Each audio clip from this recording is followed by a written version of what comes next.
Coming up, it's Fan Take Friday, and Day'Ron is on the docket. Should Mr. Double Double start over Nic Claxton? We dive in on that conversation and more coming up next.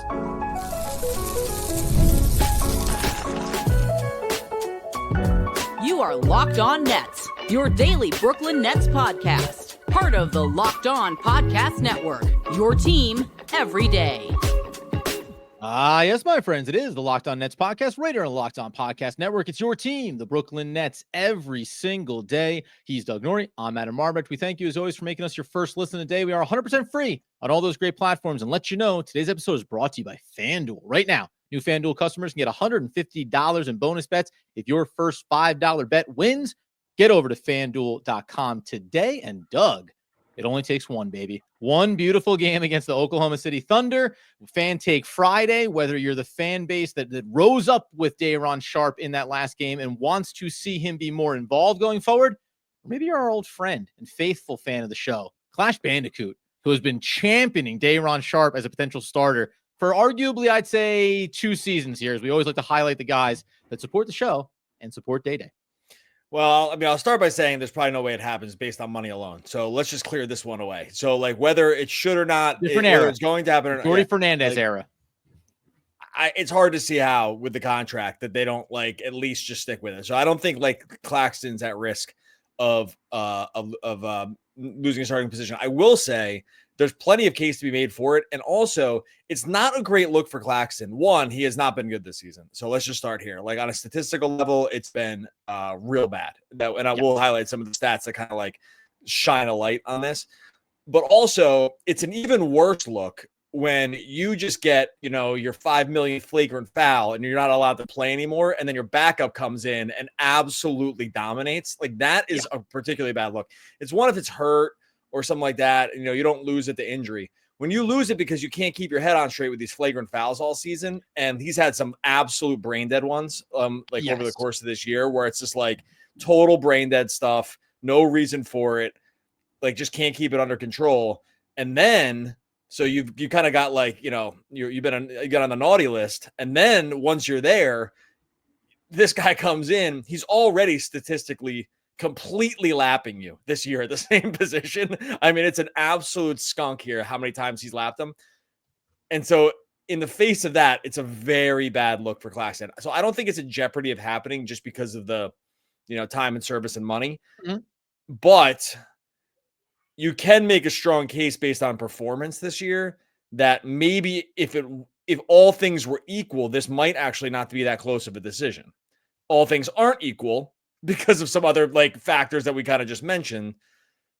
But I mean, you see that game from Day'Ron 2 nights ago, and it's like, I mean, it was total night and day about what was going on out there. And you know what? So we'll get into the stats about Claxton and then the season for him. The thing that jumps out is, because we'll also talk about, Day'Ron Sharpe. It's his first start of the season. He has not been a big minutes guy, hasn't played a ton of games. By the way, rinse and repeat this narrative on a handful of Brooklyn Nets, right? We did this with Cam Thomas early in his career, did it with Nic Claxton early in his career. But there's an endless list of players for Brooklyn who seemingly they valued in the draft, but then had a hard time figuring out how to utilize them. Day'Ron, though, only 1 year in college, so like there's been a long developmental track for him. The thing that I thought about the other night against OKC was Day'Ron Sharpe, while he's not a perfect all-around player, obviously. But he is, I think, in many ways, less matchup dependent and less personnel dependent in terms of what the rest of the roster looks like around him than Nicholas Claxton is. We talk about Nicholas Claxton with the superstar air of the Brooklyn Nets. Awesome.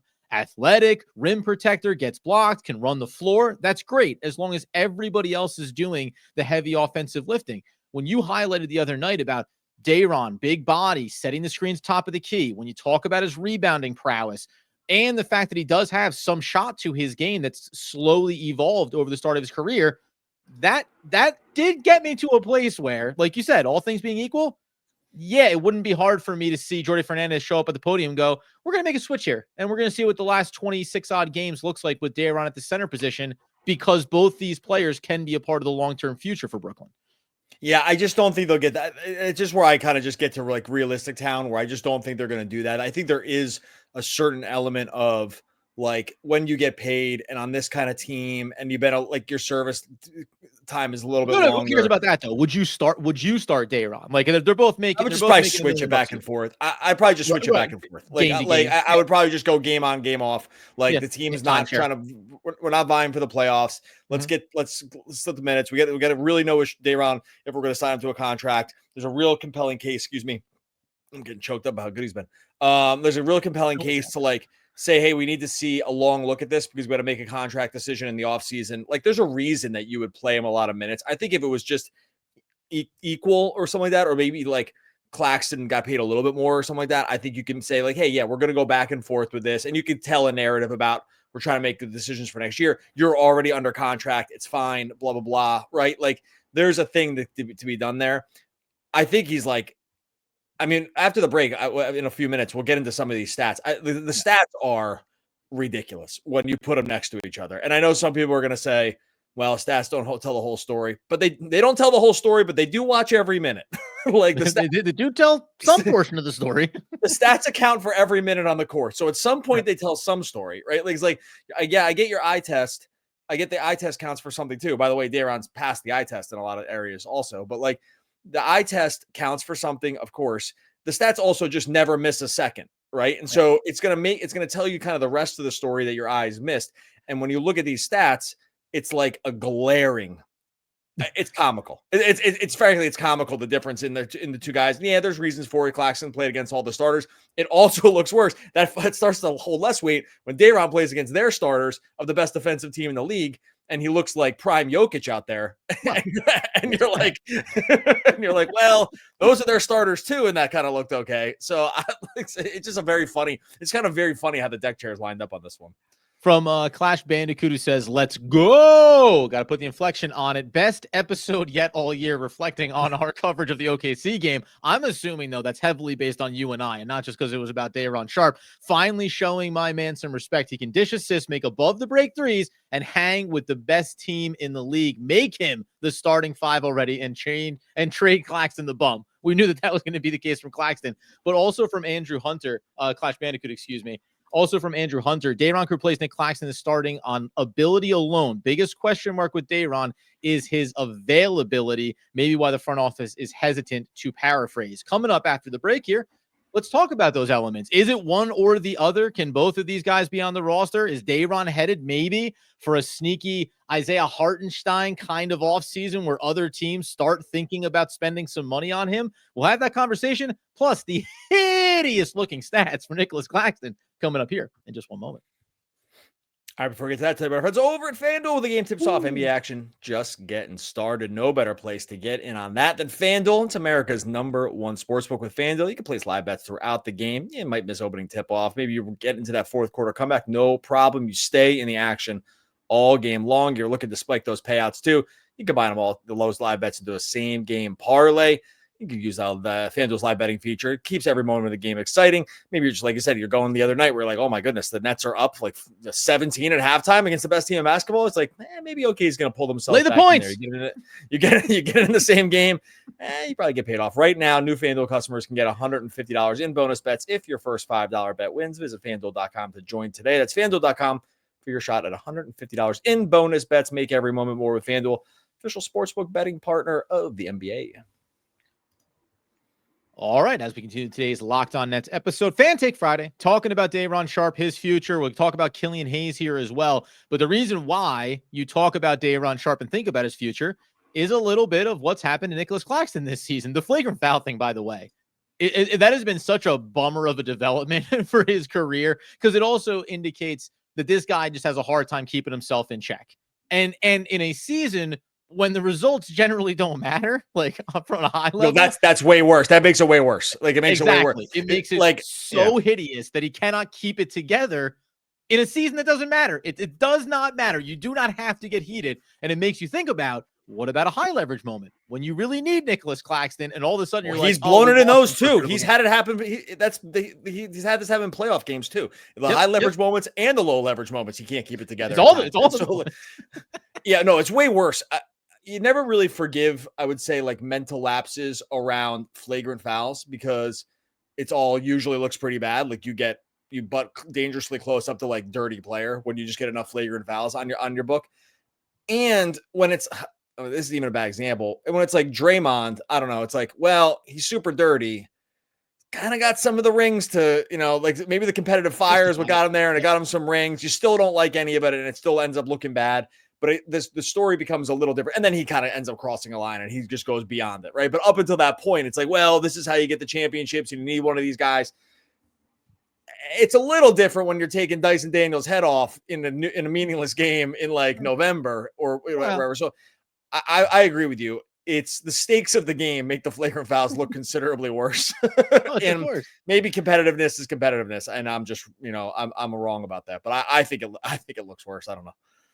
No, it definitely does. Because yeah, of course it does. Because, and by the way, the same way that we talk about anybody else on this roster, what are their chances? Could they be a part of this team going forward? Like, this, in many ways, was an opportunity this season for Claxton to kind of be like, hey, I'm one of the longest tenured Brooklyn Nets. I just got a massive contract. Like, I should be cementing myself as a bit of a leader, as a bit of a, the guy that kind of helps keep the locker room together, a guy that plays fiery, has passion, but also knows how to maintain that fine line between getting kicked out of games, collecting too many flagrant fouls. And then, by the way, you made your own bet here, because now you couldn't play. Day'Ron gets to step up, and now all of a sudden this conversation bubbles up a little bit. I want to get to these ugly stats. There is a good one here from Jonah Falcon, also over on YouTube.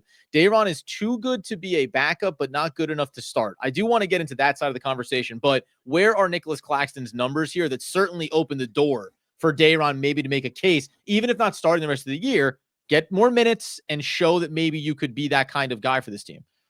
All right, so plus minus, friends of the show are going to know we've been down this road before, but like plus minus are just like, how the team looks positive to negative with you on the court. Claxton, the only people worse than Claxton in the NBA all play for the same team, the Wizards, who have like 10 wins, right? One of them against the Nets, right? So like every player that's the worst in like plus minus, this looks even worse for Claxton, because it's like, it doesn't look worse, but at least all the Washington guys can be saying, they can all kind of Spider-Man point at each other. It's like your fault. And they're all just bad. Like they're all just pointing at each other. Like, we're all here because we all stink. But when you're by yourself there from your team, it looks particularly worse, because it's like, well, no one else from the Nets is this low. And he's been allowed to play a lot of minutes, and they've just gotten absolutely slaughtered in his minutes. Like he's been, I just had it here and I just clicked off of it. Yeah, he's a negative 343 for the season, right? So the other guys around him are basically, again, like are either on the Wizards now or were on the Wizards. Right. Yeah. So it's like, and then a couple guys from like Utah. I think that's the whole list.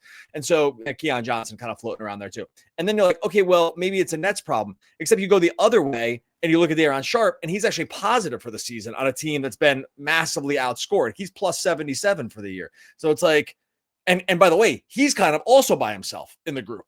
So it's not like these other players are around. It's like, he's kind of like it's not a team of one, but the contrast couldn't be any more glaring. There's like a 400-point swing between these two guys being on the court. And by the way, it's even worse for him because they're not playing together at all. So it's either one or the other, right? It's like basically one or the other. It's not all the center minutes because of some other stuff that's happened. So there's been like some Tosan in there, and there's been like, Clowney at the 5 stuff and whatever. But for the most part, they're never sharing the court. So you actually, one of these rare cases where you can look at it and be like, I know you're not on the court together.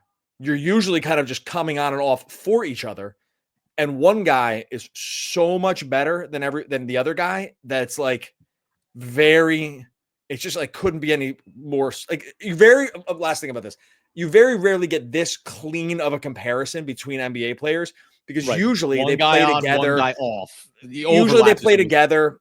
Yeah, they play together. The personnel is like way worse with one group, except everything else seemingly should be in Claxton's favor. He plays with the starters. You know what I mean? Like, Day'Ron's coming off the bench. Oh, well, then Day'Ron plays against their team starters, and he actually is better. So it's like nothing helps Claxton's case here. You cannot make a statistical case for Claxton at all. How about this? So Nic Claxton, and if you saw these numbers, then you don't have to act surprised by it. We never want to be false in front of our fan base. Nic Claxton has played 469 minutes with Cam Johnson and with D'Angelo Russell. This is an interesting one. And then you have Nic Claxton with or without, and then Day'Ron Sharpe with or without them. There's a big disparity there too, in terms of, and we already knew this from D'Angelo Russell and Daron Sharpe sharing the court, right? Like it was far better, and Day'Ron got unlocked here, and these guys can work well together. And you start to think about having pure point guards on this team, which they've kind of ebbed and flowed through leading up to the trade deadline with Dennis Schroeder, and then obviously getting back Russell, etc. But the fact that those combinations also showcase how the team has been better with a couple of the key players. Cam Johnson, as I get tongue twisted here, and also D'Angelo Russell, two of the best players that you have on your roster right now. Daron Sharpe fits in with them and succeeds with them, whereas Nic Claxton, he doesn't fit in, but he's been more of a detriment. You see the offensive rating is lower, and also the defensive rating has not been the same that it would be in years past, where you think about Nic Claxton having that value. And you can think back to other iterations, not even when we talk about superstars and what they mean offensively, but having the length of Kevin Durant always mattered, right? Like there's different versions of the way this team was constructed, where defensively, Nic Claxton was able to elevate that extra value. They don't have the big bodies to be able to trade off and bang with. That's always been an issue for this team. So I find that comparison to be also another way to go a layer deeper here, that you look at some of the most important players, and it's not just when Day'Ron runs with the second unit, it's when he runs with some of the best players on the team is better. Those players are also better. Yeah, and this is just going to like highlight what we already said, but like so I just did the on and off court of like basically the two centers and all the point guards that they've had this year, right? Like, so like between D'Lo, Schroeder, and Killian Hayes, like those are all the point guards. Yep. And you're already going to know this because I already just told you Claxton was all negative. So like, it's not like you're going to unlock these other things, but you did a good job of pointing out like, okay, well, let's just compare it to when these guys play with each other, because at that point, we'll just make a case of like one guy on, one guy off with critical pieces. And now we just probably know that we're getting a sample size of just other talent out there, or like because of the way the rotations, other opponent talent. And it's just, again, it's all positive. Like pair Day'Ron with anybody, and it's been good, pretty much. And then pair Claxton with anybody, and it's been terrible. That's like the whole story. So it's the way to boil that down is with Day'Ron good, with Claxton bad, and that's like that's a trouble. I'm not going to read you all these things because we'll be here all day and I'd be reading it, but it's like Sharpe and Hayes positive, Sharpe and Schroeder positive, Sharpe and D'Lo positive. Okay, now do the flip side. Claxton, all those guys, total dumpster fire, right? Total dumpster fire. And so it's like, so any way you slice it. And by the way, with just the eye test too, because the eye test crowd, the ball crowd who always likes to come in on these things too. Like they'll say it too. It's like so obvious. Like watch him because Sharpe also does all the things those guys love: fight for offensive rebounds, scrap down below, guard big bodies, set big picks. Set big screens. Like the ball crowd loves to watch that stuff too. So he kind of like he gets it coming in going. It's just like it's hilarious how big of a gap this is. Coming up here in a second, the question about what would you do with these two guys is the real problem here. That Nic Claxton got paid and is now having one of his worst seasons or the worst season of his career, making that contract probably untradeable, even if you wanted to move him at this point. Where do the Nets potentially go from here? And what would it mean to get Cam Thomas back in this mix as well? We'll do that on the other side. All right, my friends, as we talk about wrapping up our beautiful Fan Take Friday show, we want to first go ahead and give another shout out over here. You had a couple other comments coming in. This goes back to my question, came from Ill to Thrill. Had to shout him out because the name, the handle, it all works. Asked us on another show, is Day'Ron good enough to be our starter? Consider trading Claxton. Can't wait for Cam Thomas to come back from injury. He will make the team even more interesting. The one part, so all the numbers that we see, it only serves in my mind if you put Cam Thomas on the court with the way Day'Ron has played this year and with some pure point guard play like Killian Hayes. I would love to see Cam Thomas get back on the floor, because then I think you're really starting to paint a picture about what does it look like next season. And the detriment to Claxton in this regard, even though this is supposed to be a coming out party for Day'Ron and talking about his bright future, the detriment for Claxton is, okay, you're going to draft young talent in the next year's draft class, but it's going to be young talent. You're not going to all of a sudden spike, at least on paper right now, spike and have an infinitely more talented immediate roster. So why would we anticipate that Claxton is going to flip back around into some other version of himself, whereas Day'Ron's doing it with the current talent pool and potentially some young guys coming in?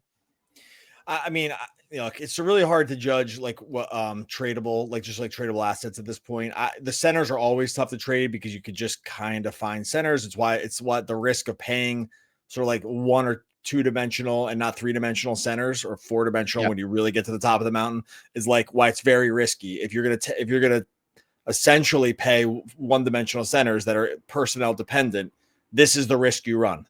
The risk you run is that they're just not good enough, and now the contract looks real. Like who would trade? The better question is not like, is he tradable? It's like, who would actually even think about doing it? Like, go through the teams. We said this at the time, even around the trade deadline. It's like, okay, let's say he was good. Yeah. Still who's doing it? Go through the teams. Like, who would act? And maybe this last trade deadline is not a perfect example, because we saw Nick Richards and Mark Williams get traded, and there were some guys that kind of switched teams around, teams that probably like wanted a center to come in and start. Like Richards went in and started for the Suns. Doesn't play tons of minutes, but like, I don't know, Claxton probably could have helped the Suns, frankly. For sure could have helped the Lakers, right? But the list of teams like that are willing to pay top dollar for some of these guys is pretty short, because you have to have all the other stuff already set up to make it really worth it to go for it. And, if you're the Suns and you're like, hey, we're a big center away from not completely falling into the ocean. Oh, by the way, they did anyway, and they're terrible. But, or the Lakers, where it's like Luka with a center plus LeBron, and we might be in the championships. Yeah. Right. Like, and like, but the list kind of stops after that. After that, the list is over. The OKC's got their guys. Cleveland's got their guys. Like, you're not finding these other teams are going to pay top dollar for these guys. So it's more of a question of, even if you thought the contract was okay, go find the team that's going to pay to get them. It's like, and they're going to give a player to match the salary. I mean, good luck. Like, I just don't see it happening.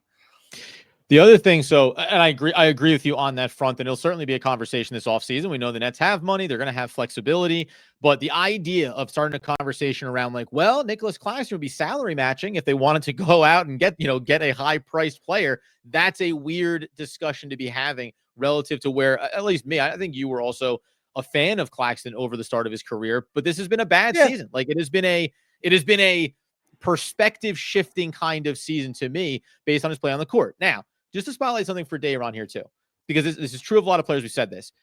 How many starts? Do you know how many starts Daron Sharpe has in his career? He's played 177 games. 6. 13. Low ball. 8. By the way, though, 8 in his rookie season. So he's only had 5 starts since his rookie year. He has 1 this season. He had 1 last season, 3 in 22-23. But what is nice about it? The field goal percentage has obviously dropped. Like, he shot almost 58% in his rookie season, but it's expanded a little bit. Still shooting 53% this season. The 3-point shooting, even though it's near and dear to my heart, is still below 30%. But he is averaging 1 per game so far this year. The most important, I like that he takes them. At least he tries them. I was going to say that matters. At least the attempts are there and they're going in the right direction. Here's the most important stat, though. And I said this the other day, and it just feels like it's worth drilling home here. When he came into the league, he averaged 1.3 free throw attempts per game, and he shot 58.5%. Yeah. He is now shooting it almost 2 attempts per game, 77%. For a Brooklyn Nets team at that position, who has always had non-shooters, can't hit free throws, like one-dimensional guys, Day'Ron Sharpe in his 4th season is showing that he's found areas that he needs to improve, and he's improving on them. And I think that that's the biggest compliment you can make here. He's still very young. He's still only played he's under 200 games in his career so far. The fact that he's moved the needle on that is critical here if you're going to talk about thinking about him being that type of player. I do want to ask you about market, but like, that's maybe the thing when we talk about Nic Claxton. For years, fans were saying, remember, he used to play point guard. If he can just get a shot. It was like a Ben Simmons conversation. It's not happening. That's not going to be part of his game. Some of that stuff around the basket, the little flip shot. Yes, we've seen evolutions there. Free throw numbers, they've never improved. They're not going to improve. You got to move on from these things at some point. Day'Ron does still feel like a guy that has a lot of untapped in terms of what his ultimate ability and role will be. Yeah, I mean, I don't think he's going to like turn into like I don't think he's going to have like a Brook Lopez, like sort of like 3-point arc here. You got to wait at least another 6 or 7 years, I think. Brook didn't unlock that until he was like a 9-year veteran. again, in his favor here, at least he takes them. Like it's in his like at least he's willing to kind of try to pick and pop and top of the key stuff, which are not the easiest shots in the world. And he's a big body, and these guys a lot. The reason everyone's like get a stretch five. It's like, okay, we'll make the list of those guys. It's like nobody. Great, and they all get paid. I'm ready to pay. I have it's like Jokic and Staps and like kind of Miles Turner and like I don't know. The list is pretty short here on these like pick and pop centers who can also just rain threes on you, like Brolo, and there's a few others. But for the most part, these guys don't really exist. And so it's like you can forgive him for not making them all, but at least he tries them. Like Claxton, every once in a while you get a by mistake, sort of weak side corner three, and that's kind of it. So I noticed the free throw shooting too has been up there. Sometimes that's a predictor, sometimes not, right? It's like a little hard to tell if like that's sticky in like, oh, you can shoot free throws and you can shoot threes. I think there's like such a mental component to the free throw piece that it's hard to completely like one-to-one track it. But I don't know. The willingness at least is like a sign that it can, like you can picture someone getting better when they're at least willing to do it. I guess that's the way to think. It's like, well, I can picture growth if they're willing to do it. It's hard to picture growth on 0 attempts because it'll still just be 0 gains on 0 attempts. And so I don't know, at least he tries. And I mean, listen, is he shooting the worst 3-point percentage of his career? Yes, he is. But he took 7, 11, 15, and now he's taken 35 this season. He's under 26%. Like, okay, so it's hideous. But guess what? We got point guards and stuff that can't hit. They can't hit over 26%. And it's your point, the willingness to do it. He's also up to 66 free throw attempts, assuming he plays the rest of his alley. He'll come close. 123 last year, knocking down 61% from the line. So, like, if you can move that in the right direction, there's at least feels like there's things here that you can hang your hat on. The other thing probably to watch for him too, if we're just doing like the big picture stuff, is looking at the personal fouls, right? Like, he averages under 18 minutes a game, and he averages over 2 fouls. So, I mean, listen, extrapolate it out. He's a 4 foul per game kind of guy. What I like about the idea, you said it earlier, trade these guys on and off game for game. He's not going to become the starter the rest of the season. We get that. But if you could give him at least significant minutes with the key players on this roster, I do want to see him in the high leverage matchups as much as possible. Can you play tough defense? Can you play physical and avoid picking up a handful of fouls? Because I think with young players, we've seen this narrative before. Really good, but they can't keep it clean for long enough stretches to have value. And that's about footwork, being able to be quick enough. And Day'Ron, to compare him to Nic Claxton, is not that guy. Day'Ron is not wily and loose and limber and ranging everywhere. I think he's gotten more athletic over his career, but I would like to see him improve that too. And that's where like the 20, closer to 20 minutes up and over a night would be really good to see for him because he set career highs in minutes the other night. That was a career high in minutes for him. A lot of these numbers are the first time we've seen that. And I don't know who to reference for this, but a fan did point out at one time early in the season, they go, is Day'Ron out of shape? Because he runs the court like he's winded and about to pass out, whether it's minute number 1 or minute number 30. So I wonder about that side of it too, when we think about, oh, the Nets have always hidden this guy away. They never gave him a chance. There may be a long journey for young players that have limited reps coming out of college. There's a long road to get to the place where you can be relied on in a night in, night out basis. Yeah, man, being good in the NBA takes time. Like I there's just no other way around it. Like there's a few guys that come in NBA ready, and then there's like, but even then, there's a reason. If you just like look at even the best players, right? If you look at the best, if you just start with the best players and think to yourself, oh, when did these guys like start making like real championship runs? It's like the age 26 season is when it happens. Now they're way better before that. But if you kind of take that idea and then just push it along all player archetypes, it would be the same arc. It would just the graph would look lower about what the peaks are, but the graph would still, the improvement graph would still look the same. Just the peak would be higher on like, the Tatums of the world, as opposed to, maybe that's not even the best example, but you know what I mean? Like these guys who sort of peak and then they start making championship runs. Okay, great. Yeah. So we know what happens for the superstars. Well, we can now make the same assumption that it happens for all players. They just all kind of get incrementally better as they get 24, 25 years old. Now they don't become superstars, but they get better. Right. Yeah. And so like his timeline where that makes sense. Yeah. It's like his age 23 season. Does it make sense that he's getting better in his age 23 season, given relatively consistent minutes? Well, it kind of makes sense, right? Like he's played, hasn't played massive minutes, but he's played minutes. And so it makes sense that he would just continue to get better. Some guys don't get the chance to stick it out that long. Right. Like, and some guys, they're going to enter the season. He's going to get paid. Like he's going to get money for sure. Like, I don't know who it's going to be. He's going to get MLE money for sure from somebody. No doubt about it. No doubt about it. Like, yeah. And by the way, so and to your point, you need to be on the right team to have this type of. We talk about this with Killian Hayes. We'll do another episode on him at some point. We'll see how he plays out, see if he gets beyond this 10-day contract. But you have to be on the right team, like the Brooklyn Nets, who can afford to give minutes to guys to see if they can get there, who can afford to keep them on there. The funny thing is going to be this offseason, if the Nets want to keep Day'Ron around and they end up paying him a somewhat significant contract, the money that'll be tied up in Nic Claxton and Day'Ron Sharpe will be representative of a significant pie of their salary. It doesn't matter in the short term. It'll just be one of those comical, very Brooklyn Netsian type of things for them to do. I want to remind everybody, Nets play on Friday night, the Blazers, but we're going to do another one here. Came across an interesting write-up about impending free agents. There are multiple Brooklyn Nets on that list for the NBA coming up this offseason. There's a lot of fascinating conversations we can have about like what is being proven down the stretch here for a number of Nets players relative to not only if the Nets want to keep them around, but what is the market going to look like for a lot of these guys? Day'Ron obviously included with that as well. Great call about this being like so classic Nets. It's like, oh, now they got like two centers here, and now we're going to have to like figure out who to pay, and they're going to let. I mean, God forbid. Watch what happens. You want to talk about Day'Ron walks goes on to be a legend. That'll be the best. That'll be the best. Like if he just goes and they're like, well, we can't do it. We got Claxton around here, and like he got more money somewhere else or whatever it is. I mean, forget it. There's a part of the fan base that's already completely over some of these moves that they've made, and or just like sort of choosing wrong on some of the guys.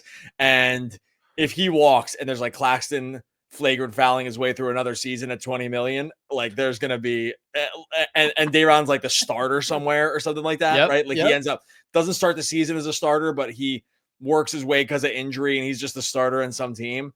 I'll tell you right now, we'll be talking playoff day, okay. Just double doubles around the world. Yeah, it'd be beautiful. Oh, dude, it'll be great. It'll be some of the greatest stat counting you've ever seen. Because that's the other thing too. It's like, it's one thing like when Kessler Edwards walks and then he runs cardio for 26 minutes for the Mavs, and it's like, well, at least the stats don't jump off the page at you, right? But Day'Ron, like what, even if it's like not great, he's gonna put stats up when he's out there, and it will drive people crazy. All right, we're gonna get out of here.